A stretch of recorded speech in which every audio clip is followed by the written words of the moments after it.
कहानी की शुरुआत होती है 1931 के पेरिस शहर में, जहां पेपेलॉन नाम का एक शातिर आदमी रहता था जो किसी भी ताले को खोलने में माहिर था। एक दिन चोरी के बाद उसने हीरे अपने बॉस को दिए तो उसका बॉस पूछने लगा कि कहीं तुमने थोड़े बहुत हीरे रख तो नहीं लिए, लेकिन पेपेलॉन ने साफ इनकार कर दिया। तभी उसके सामने एक बुरी तरह जख्मी आदमी को लाया गया और बॉस ने उसे धमकी देकर कहा कि मुझसे झूठ बोलेगा ना तो ऐसा हाल कर दूंगा। ये देखकर पेपेलॉन थोड़ा घबरा गया, लेकिन वो अपने काम के पैसे लेकर वापस चला आया। वो सीधा अपनी गर्लफ्रेंड नैनिटी से मिलने पहुंचा और उसे कुछ हीरे तोहफे में दिए जो उसने अपने बॉस से छिपा लिए थे। उसी पल एक आदमी ने छिपकर नैनिटी के हाथ में वो नेकलेस देख लिया। खैर फिर उन दोनों ने एक साथ रात गुजारी और नैनिटी ने कहा कि वो जुर्म की इस दुनिया से दूर अपना एक छोटा सा घर बसाना चाहती है। पर अगली सुबह अचानक उनके घर पुलिस आ गई और उन्होंने पेपेलॉन पर उसी आदमी के कत्ल का इल्जाम लगाया जिसे उसके बॉस ने पीटा था। पेपेलॉन ने उन्हें समझाने की कोशिश की कि वो बेगुनाह है, लेकिन पुलिस वाले उसे जबरदस्ती गिरफ्तार करके ले गए।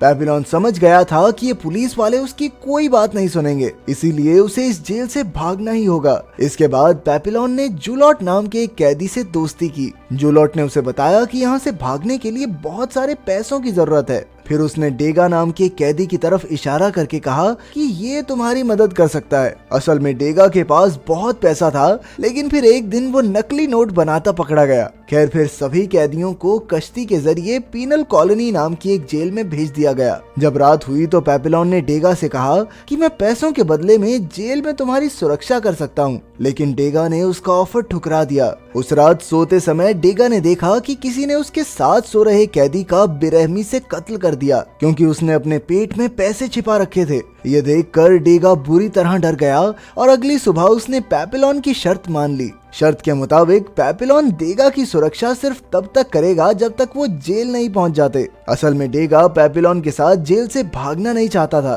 क्योंकि उसे यकीन था कि उसकी पत्नी उसे जल्द ही छुड़ा लेगी। खैर सबके सोने के बाद कल रात वाला हत्यारा आज डेगा की जान लेने आ गया। वो डेगा को मारने ही वाला था कि अचानक पेपेलॉन ने आकर उसकी जान बचाई। उसने हत्यारे की जमकर धुलाई की, लेकिन जल्द ही ऑफिसर्स को इसकी खबर मिल गई और उन्होंने पेपेलॉन को कड़ी सजा दी। पर पेपेलॉन को इस बात की खुशी थी कि जिसने उसे पैसे देने हैं वो जिंदा है। अगली सुबह वो सब पीनल कॉलोनी जेल पहुंच गए, लेकिन तभी अचानक जूलियट ने खुद को जानबूझकर जख्मी कर लिया ताकि उसे क्लिनिक में भर्ती कर दिया जाए। असल में वो क्लिनिक से भागने की फिराक में था, क्योंकि वहाँ सबसे कम पहरा होता है। फिर पेपेलॉन और बाकी कैदियों को इस नई जेल में लाया गया, जहाँ कई खूंखार अपराधियों को रखा गया था। वहाँ का वार्डन भी बेहद खतरनाक था और उसने सभी नए कैदियों को बताया कि यहाँ से भागना नामुमकिन है, तो कोशिश बिल्कुल मत करना, क्योंकि यही तुम्हारी सेहत के लिए बेस्ट रहेगा। अगर किसी ने भागने की कोशिश की तो उसे 2 साल काला पानी की सजा होगी। अगर दूसरी बार भागते हुए पकड़े गए तो 3 साल की सजा और,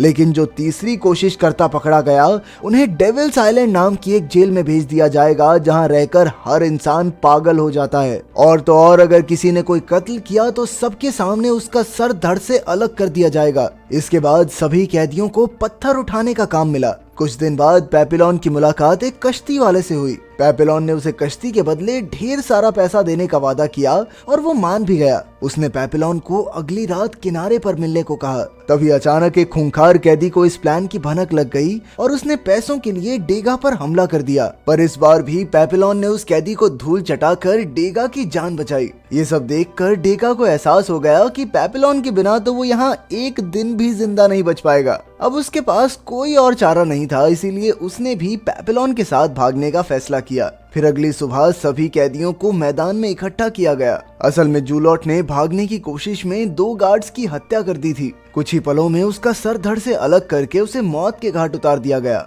उसे देखकर वहां मौजूद सभी कैदियों की रूह कांप गई। इसके बाद वार्डन ने पेपेलॉन और डेगा को जूलॉट की लाश शमशान में ले जाने का हुक्म दिया। पर रास्ते में अचानक डेगा उल्टियां करने लगा, क्योंकि उसने आज तक कोई लाश ही नहीं देखी थी। तब पेपेलॉन ने उसे समझाने की कोशिश की, पर कोई फायदा नहीं हुआ। तभी एक गार्ड ने वहां आकर डेगा को लाश उठाने को कहा, लेकिन जब डेगा नहीं माना तो वो डेगा पर कोहड़े बरसाने लगे। मगर पेपेलॉन से ये सब नहीं देखा गया, इसीलिए उसने गुस्से में एक पत्थर उठाकर गार्ड के सर पर दे मारा। इसके बाद वो वहां से भाग निकला, लेकिन बेचारा डेगा तो डर के मारे हिल भी नहीं पाया। खैर रात को पेपिलोन नदी किनारे कश्ती वाले से मिलने पहुंचा। जब पेपिलोन ने उससे कश्ती मांगी तो वो आदमी जोर जोर से हंसने लगा। पेपिलोन ने मुड़कर देखा कि गार्ड्स ने उसे चारों ओर से घेर लिया था।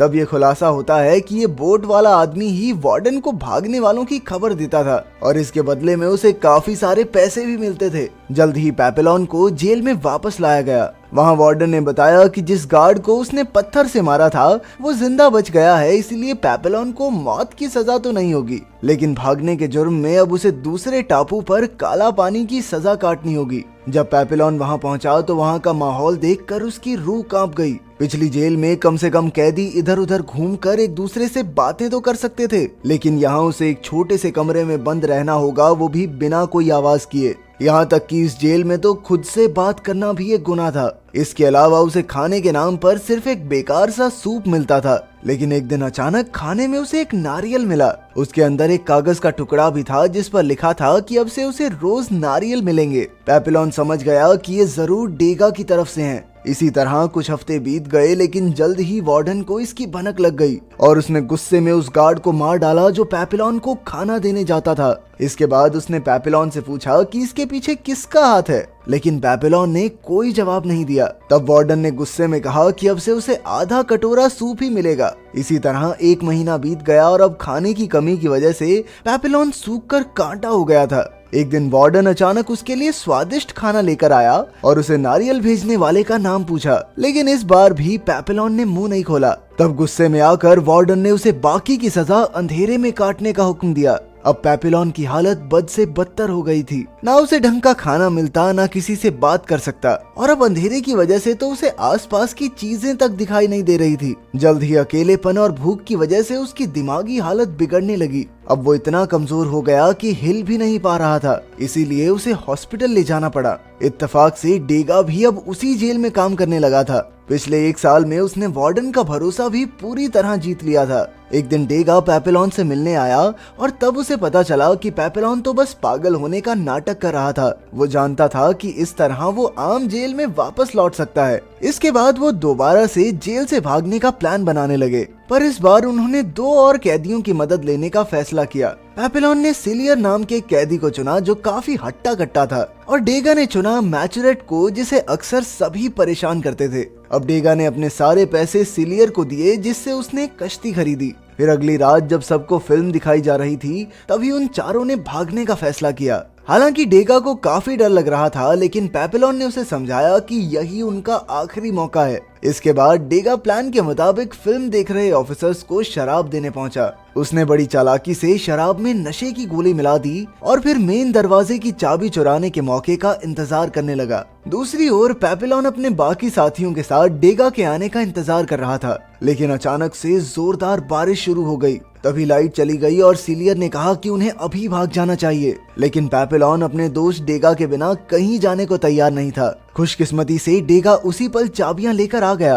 और फिर अंधेरे का फायदा उठाकर उन चारों ने दरवाजा खोला और तुरंत जेल से भाग निकले। लेकिन भागते भागते रास्ता खत्म हो गया और अब नदी किनारे पहुंचने के लिए उन सबको नीचे कूदना था। पेपिलोन, सीजर और मैचुरेट तो कूदकर नीचे पहुंच गए, लेकिन जैसे ही डेगा कूदने लगा अचानक लाइट वापस आ गई। इससे डेगा घबरा गया और धड़ाम से नीचे जा गिरा। अब वो चल भी नहीं पा रहा था, इसीलिए सिलियर ने कहा कि उन्हें डेगा को यहीं छोड़ देना चाहिए, पर पेपिलोन अब भी नहीं माना। उसने मैचुरेट के साथ मिलकर जख्मी डेगा को सहारा दिया। वो सभी किनारे तक पहुंच गए जहां एक कश्ती उनके लिए तैयार खड़ी थी। वो चारों बिना समय गवाए कश्ती में बैठे और अंधेरे समुद्र में आगे बढ़ गए। कुछ घंटों बाद जब सूरज उगा तो सिलियर को एहसास हुआ कि वो अब तक ज्यादा दूर नहीं आए थे। तब उन्होंने हिसाब लगाया कि ये कश्ती काफी छोटी है और ये 4 लोगों का भार तो नहीं उठा सकती। साथ ही एक भयंकर तूफान तेजी से उनकी ओर बढ़ने लगा। अब उनके पास समय बहुत कम था, इसीलिए सिलियर ने अपनी ताकत के दम पर मैचुरेट को समुद्र में धकेल दिया और फिर उसने डेगा पर हमला किया। लेकिन पेपिलोन उसके रास्ते में आ गया और दोनों एक दूसरे से लड़ने लगे। सिलियर पेपिलोन से काफी हट्टा कट्टा था और उसे मारने ही वाला था कि ऐन वक्त पर डेगा ने उसकी पीठ में छुरा घोंपकर उसकी हत्या कर दी। इसके बाद उन दोनों ने मिलकर सिलियर को कश्ती से बाहर फेंका और मैचुरेट को वापस ऊपर खींच लिया। पर कुछ ही पलों में वो तूफान की चपेट में आ गए और चारों तरफ अंधेरा हो गया। जब उनकी आंख खुली तो वो सब एक टापू पर थे। असल में टापू के कुछ लोगों ने उन्हें समुद्र में बहते हुए देखा और उनकी जान बचाई। तभी एक नन ने वहां आकर पेपेलॉन को बताया कि ये टापू कोलंबिया में है। शाम को पेपेलॉन ने डेगा से कहा कि उन्हें जल्द से जल्द यहाँ से निकलना चाहिए, लेकिन डेगा ने कहा कि अगर वो जाना चाहता है तो जा सकता है, क्योंकि अब उनकी डील खत्म हो चुकी है। असल में वो भाग भाग कर थक चुका था। अब वो आराम से अपनी जिंदगी किसी एक जगह पर गुजारना चाहता था।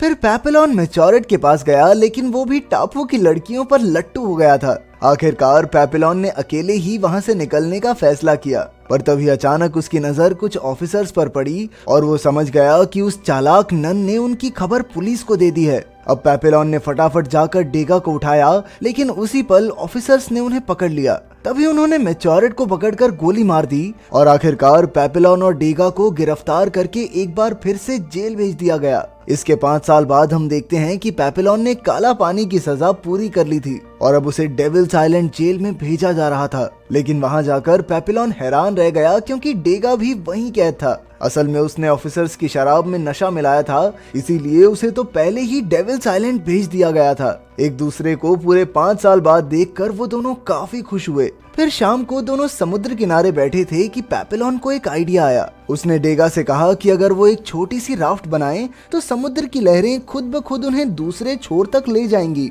पर डेगा ने कहा कि भाई देख, तूने जो करना है कर ले, लेकिन मुझे इससे बाहर रख प्लीज। वो पिछले 5 साल से यहाँ शांति से जिंदगी गुजार रहा था और तो और उसकी पत्नी ने भी किसी और से शादी कर ली थी, इसीलिए अब उसे वापस लौटने में कोई खास इंटरेस्ट भी नहीं था। खैर, उसने फिर भी नारियल से राफ्ट बनाने में पेपेलॉन की मदद की। अगली सुबह दोनों दोस्तों ने एक दूसरे को गले लगाकर अलविदा कहा और फिर पेपेलॉन राफ्ट समुद्र में फेंक कर उस पर कूद गया। खुशकिस्मती से उसका प्लान कामयाब रहा और लहरें उसे दूसरी ओर ले जाने लगी। उसे जाते देख डेगा की आंखों में भी आंसू आ गए। अगर वीडियो पसंद आई तो लाइक कर देना, चैनल को सब्सक्राइब कर देना। मिलते हैं अगली वीडियो में।